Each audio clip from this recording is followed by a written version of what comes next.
저번 영상에 이어서 오늘은 그 탈모약 부작용, 그러니까 의사가 다 알진 못한다. 아니면 알더라도 다 말해주진 않는다. 제가 탈모약을 먹고 걸렸던 그 PFS, 포스트 피나스테리드 증후군에 대해서 좀 얘기를 해볼까 합니다. 그 전에 이제 잠깐 채널에 대해서 얘기하자면, 제가 이 채널에서 올릴 영상들은 거의 그 남자 시청자들을 대상으로 하는 거거든요. 그래서 10대, 20대, 30대 아니면 뭐 40대까지도 그렇게 생각하고 만들고 있는데, 뭐 저는 이제 그 특이점, 영노화 이런 거에 관심이 많거든요. 그래서 이제 기술적 특이점이 얼른 오기를 기다리는 사람입니다. 근데 그거를 그냥 아무것도 안 하고 기다리는 게 아니고 효율적으로 좀 뭐랄까요, 생존을 하기 위해 그렇게 기다리려고 하다 보니 어떻게 해야 될까? 저 혼자서 이렇게 많이 찾아보고 생각하고 그런 방법들을 또 실행하고 그랬던 것 같아요. 그래서 이제 그런 것들을 좀 공유하려고 만든 채널이기 때문에 첫 번째 영상처럼 약물에 대한 것뿐만 아니고 그 영노화가 오기 전까지 어떻게 남자로서 관리를 해야 되나 그런 전반적인 얘기를 좀 다양하게 공유할 생각입니다. 저는 사실 그런 게 좀 아쉬웠거든요. 저보다 한 5살, 10살 정도 인생 선배가 앞으로 이런 식으로 인생을 준비하면 좋겠다라는 그런 조언? 좀 그런 것들이 있었으면 좋겠는데 없다 보니까 그때그때마다 저 스스로 직접 경험하고 헤쳐나가다 보니 좀 개인적으로 아쉬웠어요. 아쉬웠는데 그래서 이제 드는 생각이 그런 사람이 있으면 좋겠다. 조언이 있으면 좋겠다. 그러니까 저보다 좀 그래도 나이가 어린 10대나 20대 시청자분들이 이 영상들을 보고 미리 본인의 인생을 이렇게 좀 대비해 갈 수 있으면 좋겠다라는 게 제 생각입니다. 아무튼 그렇고요. 다시 돌아와서 오늘 말할 거는 저번 시간에 이제 말했던 것처럼 제가 겪었던 그 탈모약 부작용에 대해서 말하려고 합니다. 그래서 왜 얘기를 하고자 하냐면 요새 남자들 탈모약 진짜 많이 먹고 있거든요. 그래서 20대부터 뭐 30대, 40대 그 이상도 그렇고요. 그리고 이제 저 같은 경우에는 사실 뭐 영상에서 보시면 약간 저놈은 탈모약 안 먹어도 될 것 같은데 뭐 이렇게 보이잖아요. 근데 이제 탈모라는 거는 남이 봐서 인지를 시작하는 것도 있지만 그냥 자기가 봐서도 그거를 인지하는 게 있거든요. 뭐냐면 어떤 사람한테는 이 자기 개인의 상태가 기준이 된다는 거예요. 예를 들어서 제가 전보다 머리가 빠졌으면 남들한테는 탈모처럼 안 보여도 그거를 탈모 증상의 시작으로 보고 주의해야 할 수도 있다는 거죠. 제가 원래 숱이 엄청 많았습니다. 탈모 걱정 안 할 정도로 많았는데 고등학생 때는 뭐 개털 같다 그런 소리를 들을 정도로도 숱이 많았었는데 저도 탈모가 안 올 줄 알았죠. 다만 이마가 좀 원래 M자 모양이기는 했어요, 선천적으로. 그리고 또 할아버지도 머리 모양을 보니까 M자 모양이셨고, 그래서 그런 기억들이 있어가지고 나는 뭔가 원형 탈모는 아닐 것 같은데 나이가 들면 좀 M자 끼는 있을 수는 있겠다, 그런 생각을 가졌던 것 같아요. 이제 뭐 그렇다고 머리가 뭐 대머리가 될 정도로 홀라당 빠질 것 같다, 그런 생각은 전혀 하진 않았고, 이제 한 20대 중반부터 M자 라인을 좀 유심히 봤죠. 저희 남자들 뭐 샤워하고 나면은 항상 거울 보잖아요. 아니면 이렇게 단장하고 나갈 때 보잖아요. 그럴 때마다 유심히 봤죠. 이게 조금씩 올라가지 않는지 뭐 그렇게 자주 봤습니다.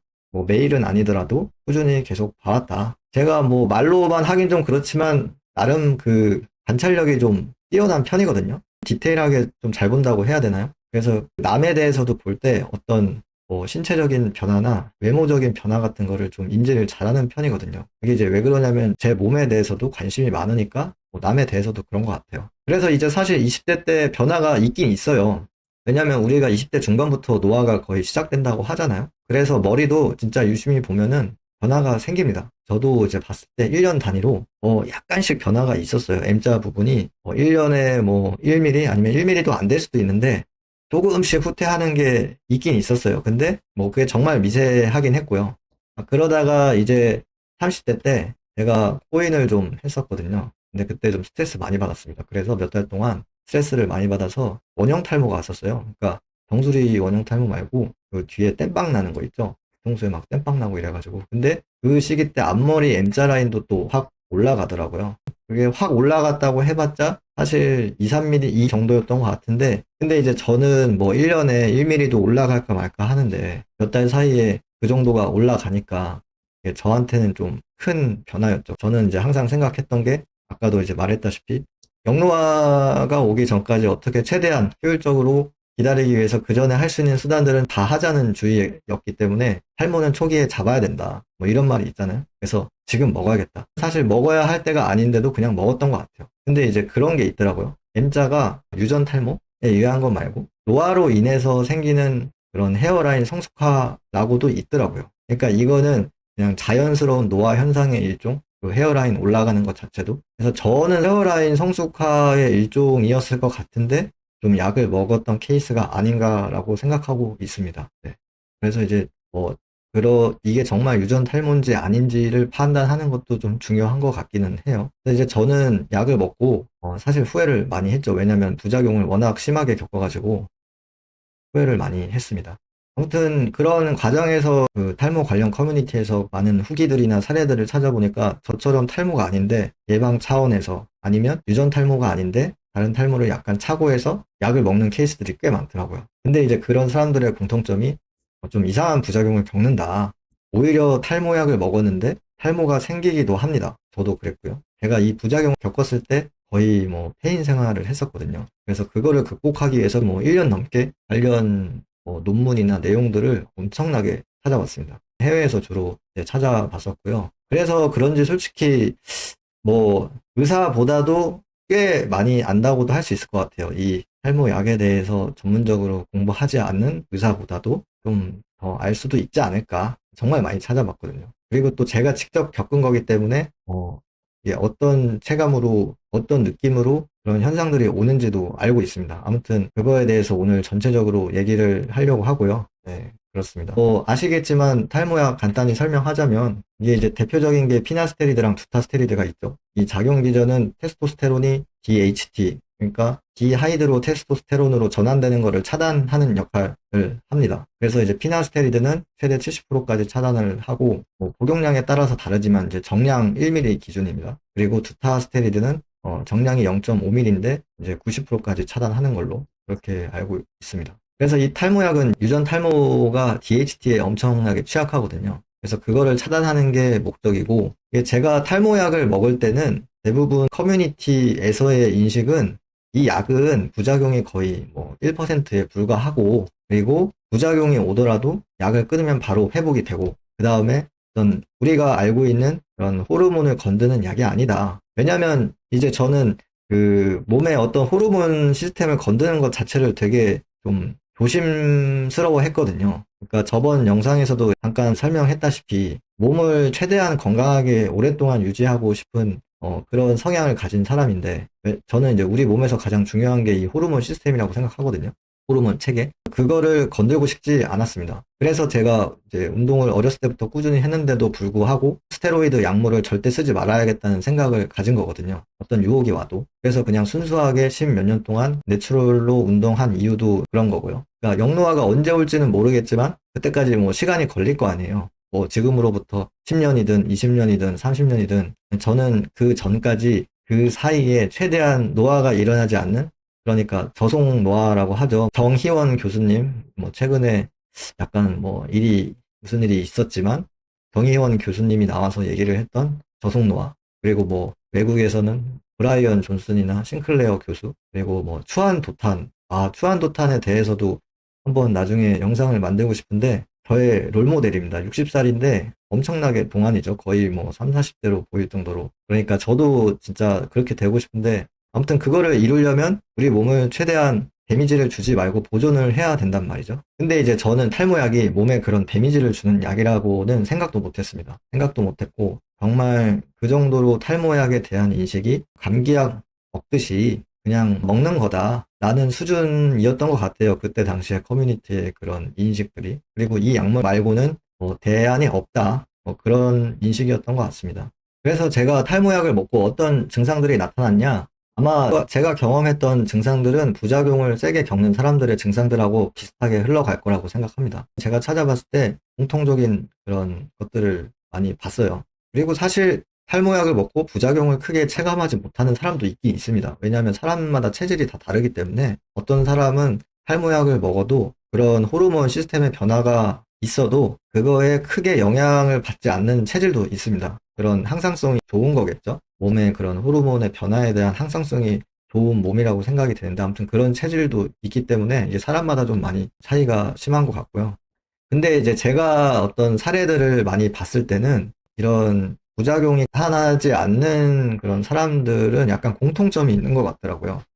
뭐냐면 오히려 유전 탈모가 확실히 있는 사람이거나 남성 호르몬 수치가 상대적으로 높은 사람이 그런 경향을 보이는 것 같더라고요. 물론 뭐 이거는 과학적으로 팩트는 아니지만 제가 이제 다양한 사례를 통해서 통계적으로 봤을 때 그런 좀 공통점이 있는 것 같다고 좀 느꼈습니다. 아무튼 이거는 제 개인적인 생각인 거고. 왜냐면 이제 저 같은 경우는 계모적으로 어떤 골격적으로 봤을 때 남성 호르몬 수치가 높은 그런 몸은 아니거든요. 남성 호르몬 수치가 높은 사람들의 특징은 이 T존, 그리고 턱, 하관, 이런 쪽이 아주 남성적으로 발달을 합니다. 뼈대도 마찬가지고요. 그런 골격을 가진 사람이 아무래도 어릴 때 그 성장기 때 남성 호르몬 수치가 높아서 그렇게 형성이 된 거거든요. 근데 이제 저는 외형적으로는 조금 동글동글하고 하관도 좀 작고요. 뼈대 자체가 좀 얇은 편이거든요. 얇고 원래 되게 왜소했어요. 왜소한 편이어서 아무래도 좀 남성 호르몬 수치가 낮은 체질인 것 같다고 판단했고, 실제로 검사를 했을 때도 테스토스테론 수치가 3, 4 내외밖에 안 나왔습니다. 현재 나이에서. 아무튼 남성 호르몬 수치가 낮은 사람은 좀 더 이런 부작용을 겪을 확률이 높은 것 같다. 제 경험에서는 그런 것 같고요. 그래서 저는 처음에 어떤 증상들이 있었냐. 약을 피나스테리드를 처음에 매일같이 정량을 먹었는데 며칠이 안 돼서 좀 약간 기분이 차분해진다. 이런 느낌을 받았어요. 근데 이제 그때 당시에는 이제 그거를 느끼면서 뭐 오히려 약간 좋은 거 아니야? 뭐 그때는 이제 성욕도 많을 때였거든요. 아, 좀 뭐 차분해지고 뭐 내가 너무 성욕에 지배되지 않고 내가 하고 싶은 것 좀 할 수 있고 그런 그냥 생각을 했던 것 같아요. 그래서 뭐 나쁘지 않네. 이렇게 생각하고 넘겼던 것 같습니다. 사실 그게 몸에 영향을 준다는 걸 알았는데 체감을 한 거죠. 근데 이제 커뮤니티에서 하는 말이 보통 처음에 그런 증상들이 나타나는데 시간이 지나면 몸이 다 적응을 한다는 거예요. 그런 얘기들이 많았고, 그래서 저도 약에 대해서 뭐 그 전에 살면서 한 번도 그런 약 때문에 부작용을 크게 겪었던 적이 없기 때문에 뭐 안전 불감증인 거죠. 별로 크게 생각하거나 뭐 대수롭지 않게 생각을 했던 것 같습니다. 그래서 계속 먹었어요. 먹었는데 제가 이 약을 먹었을 때 스트레스성 탈모가 왔었다 그랬죠. 약 먹고 한 3달 정도 지나니까 모두 회복이 됐습니다. 머리카락이 거의 뭐 99% 회복이 된 것 같아요. 원상태로. 근데 이제 그때 단약을 했어도 됐는데 저는 그냥 계속 먹었습니다. 이게 탈모를 약간 예방해야 된다고 생각하고, 왜냐면 한번 그런 사건이 있었으니까 또 그런 일이 생길 수 있겠지 하고 예방 차원에서 계속 먹었습니다. 근데 이게 이제 한 1년 정도 먹고 나서부터 좀 성기능에 대한 부작용이 생기기 시작했어요. 그 전에는 없었거든요. 약간 성욕이 갑자기 확 다운되고, 그 다음에 어느 순간 아침 발기도 없어지고, 그리고 그 사정했을 때 그 감각? 그것도 사라진 느낌? 보니까 무쾌감증이라고 하더라고요. 또 발기력이 좀 약해지고, 그런 증상들이 나타나기 시작했어요. 이거는 제가 그때 당시에 연애를 하고 있었기 때문에 그런 것들은 이제 바로바로 체크할 수 있었고, 근데 이제 제가 그때 일도 바빴었거든요. 스트레스도 많이 받고 있었고. 그래서 저는 그것 때문에 약간 그런 줄 알았어요. 스트레스를 많이 받아서 그게 좀 영향을 받았겠거니 생각도 했어요. 그래서 그때까지도 약을 끊지 못했습니다. 그때라도 끊었어야 되는데. 근데 그런 와중에 탈모가 오히려 심해졌습니다. 원래는 약을 먹으면 탈모가 유지되거나 아니면은 속도가 늦어져야 되는데 탈모가 오히려 가속화됐어요. 심해졌어요. 그래서 제가 어떻게 했냐? 약발이 안 받는 줄 알고 두타스테리드로 바꿉니다. 근데 그 탈모가 온 게 사실 지금 생각해 보면 어떤 탈모였냐면 두파 탈모였거든요. 두파 탈모라고 찾아보시면 나올 텐데 스트레스성 탈모의 일종이에요. 근데 이제 머리가 유전 탈모처럼 빠지는 게 아니고 여성들한테 많이 나오는 탈모의 형태인데 머리 전체가 얇아지고요. 그리고 이 머리 뭐 M자 라인에서 이렇게 빠지는 게 아니고 머리 중간 가르마 라인에서 이렇게 막 빠집니다. 숱이 적어집니다. 그리고 머릿결도 갑자기 좀 푸석해지고 이상해졌고요. 뭔가 이상했어요. 한 번도 그런 느낌을 받지 못한 그런 느낌? 그러니까 옆머리랑 막 뒷머리까지도 이게 머릿결이 이상해지고 약간 얇아지고 그런 느낌이거든요. 정말 이상했습니다. 나중에 알고 보니까, 찾아보니까 두파 탈모라고 하더라고요. 아무튼 약을 먹고 오히려 탈모가 생기는 기이한 현상을 겪었는데, 그때 이제 너무 불안했죠. 왜냐면 저는 이 탈모에 대해서는 정말 뭐 신경을 많이 썼었는데, 오히려 약을 먹었는데 탈모가 생겼으니까요. 그리고 한 번도 그렇게 머리가 막 빠져본 적이 없기 때문에 살면서 너무 불안해서 그래서 이제 두타로 바꾼 거예요. 약을 더 센 걸로. 이제 거기서 더 문제가 심해지는 거죠. 뭐냐면 피나스테리드만으로도 그런 성적인 부작용이 생겼는데 그것도 생긴 게 이제 피나를 1년 동안 계속 누적해서 복용을 했기 때문에 어떤 그런 지속적인 DHT 차단으로 인해서 몸에서 어떤 이제 신호를 준 거죠. 너 지금 이 약에 대해서 지금 더 이상 이 몸이 호르몬의 밸런스를 잡을 수 없는 상태까지 온 거야. 라고 그런 신호를 준 건데, 오히려 제가 더 센 약을 먹어서 DHT를 더 차단을 해버린 겁니다. 그래서 결국에는 탈모는 더 심해졌고요. 뭐 브레인 포그, 불면증, 무기력증, 안구 건조에 이제 시력 저하까지 와버립니다. 근데도 제가 6개월까지 계속 먹었어요. 두타스테리드를. 이유는 뭐냐? 이거를 온갖 커뮤니티에서 물어보고 찾아보고 했는데 결론은 다 최소한 3개월까지는 먹어봐라. 아니면 6개월까지면 먹어봐라. 몸이 적응할 수 있다. 그리고 그 쉐딩 현상일 수도 있다는 거예요. 그러니까 이런 말들 때문에 계속 먹었어요. 무서워서. 근데 제가 왜 마지막에 어떻게 끊었냐? 계속 먹을수록 증상은 오히려 더 악화됐었고요. 근데 마지막에 여유증이 왔습니다. 6개월 차에 여유증까지 와가지고 그때 끊었거든요. 저는 사실 여유증 수술을 예전에 했었어요. 선천적으로 그게 있어가지고. 근데 이제 여유증을 수술하면 탈모약을 먹어도 다시 재발 안 한다. 그러거든요. 근데 재발해요. 이게 뭐 수술을 하면 유선 조직을 완전히 제거를 보통 하는데 그게 뭐 제거가 잘 안 됐을 수도 있죠. 그런데 저는 유선 조직에 의한 여유증 말고 가성 여유증이라고 그 지방에 의한 여유증도 있거든요. 그러니까 그런 증상도 같이 생깁니다. 생겼어요. 그래서 탈모약을 먹으면 여유증이 절대 안 온다? 뭐 이거는 아닌 것 같아요. 올 수도 있어요. 그래서 저는 그 여유증이 생기고 나서 원래는 인돌3 카비놀이라고 영양제가 있는데 그걸 먹다가 지금은 이제 딤이라는 영양제로 바꿔서 먹고 있습니다. 그래서 여유증 증상 조금 완화는 됐는데 사실 생긴 게 완전히 없어지지는 않았고요. 아무튼 저는 여유증까지는 이것까지는 내가 절대 안 된다. 다른 거는 그냥 내가 뭐 참아보겠지만 이것까지 심해지면 도저히 버틸 수가 없다. 왜냐면 저는 수술까지 했었기 때문에. 그래서 이제 단약을 결국에 했습니다. 놀랍게도 단약을 하고 나서 이 PFS라는 증상을 겪게 돼요. 근데 이거는 이제 나중에 알았습니다. PFS라는 증상인 것도. 근데 정말 완전 절망적이었어요. 왜냐면 단약을 하고 나서 한 달 정도 있다가 갑자기 급노화가 왔어요. 얼굴과 몸의 콜라겐이 전체적으로 다 소실되고 그리고 심지어 근육 위축까지 왔습니다. 근육에 아예 힘이 안 들어가요. 그리고 날아갑니다. 근손실이 와버려요. 그러니까 어느 정도였냐면 제가 평상시에 이두 운동할 때 이제 아령을 한 15kg 정도까지 들고 하거든요. 근데 근육 위축 보고 나서는 8kg짜리 아령도 못 들었어요. 이게 힘이 아예 안 들어가서 못 들었어요. 아무튼 그 정도로 심각했습니다. 그래서 실제로 몸도 왜소해지고 지금도 약간 그 영향이 있거든요. 2년이 지났는데도 그 영향이 남아 있어서 예전보다 몸이 왜소하고 그렇습니다. 그래서 정말 절망적이었습니다. 이제 십몇 년 동안 그렇게 꾸준히 운동을 해왔는데 우리 헬창들은 알잖아요. 자기가 그렇게 이뤄온 거에 대해서 이렇게 잃었을 때 얼마나 상실감이 큰지 아시잖아요. 김종국도 그렇잖아요. 막 예전 영상 한번 기억이 나는데 돈하고 자기 근육하고 이제 뭐가 더 중요한지 밸런스 게임을 하는데 막 고민하더라고요. 그러니까 그 정도라는 거죠. 그래서 그 엄청나게 정신적인 충격도 심했고 그리고 아까 뭐 급격한 급노화라고 했죠. 콜라겐 소실되는 거. 그러니까 이게